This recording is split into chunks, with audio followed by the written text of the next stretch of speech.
Hi friends, welcome to my channel Sana kitchen and blogs. నేను ఈరోజు అయితే ఆవిరి కుడుము చేస్తున్నాను. ఇదైతే చిన్నపిల్లలకి చాలా బలం అండి. మనం ఇడ్లీలో ఎప్పుడు తింటాం కదా, వారానికి ఒక 2 సార్లు ఇది కూడా ట్రై చేయండి. ఇదైతే చాలా బలం అండి.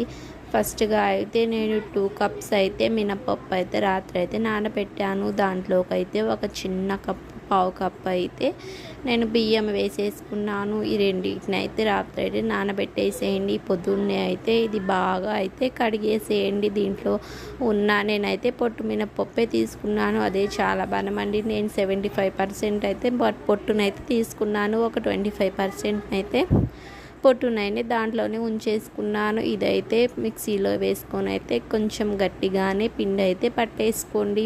కొంత అంత గట్టిగా అవద్దు, అంత బాగా లూజుగా కాకుండా మీడియంగా అయితే పట్టేసుకోండి. మనం ఆవిరి కుడుము చేసుకునే పాత్ర అయితే మార్కెట్లో ఇప్పుడైతే అవైలబుల్గా ఉందండి. దీన్ని అయితే తీసేసుకోండి.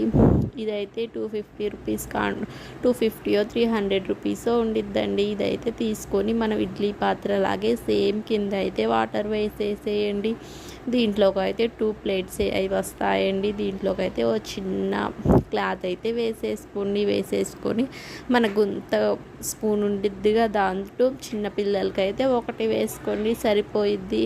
వాళ్ళు ఎక్కువ తినలేరు కదా, అందుకే పెద్దోళ్ళు అయితే ఒక 1.5 స్పూన్ అయితే వేసేసుకొని సేమ్ మనం ఇడ్లీని ఎలా ఆవిరి మీద అయితే ఉడికిస్తామో సేమ్ అలాగే దీన్ని కూడా ఆవిరి మీద అయితే మీడియం ఫ్లేమ్లో అయితే పెట్టేసుకోండి, గ్యాస్ స్టవ్ మీద. ఇదైతే చాలా టేస్టీగా అయితే ఉండిద్ది.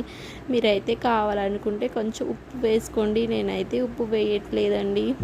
ఇదైతే మొత్తం బాగా ఉడికిపోయిన తర్వాత అయితే ఇలాగైతే వచ్చుద్ది. తర్వాత అయితే పిల్లలకైతే ఇదైతే మా పిల్లలకండి, పిల్లలు అంత పెద్దది తినలేరు కదా, అందుకే కేక్ లాగా అయితే చిన్న చిన్న ముక్కలుగా కట్ చేస్తే వాళ్ళకి వెరైటీ లాగా కూడా ఉండిద్ది, ప్లస్ హెల్తీ అండ్ టేస్టీగా కూడా ఉండిద్ది.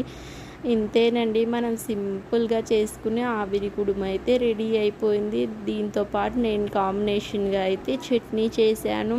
మీరైతే అట్టు ఇడ్లీ రోజైతే అట్టు ఇడ్లీ మామూలు చపాతీ చేస్తారు కదా, ఇలా కూడా ట్రై చేయండి. Bye friends.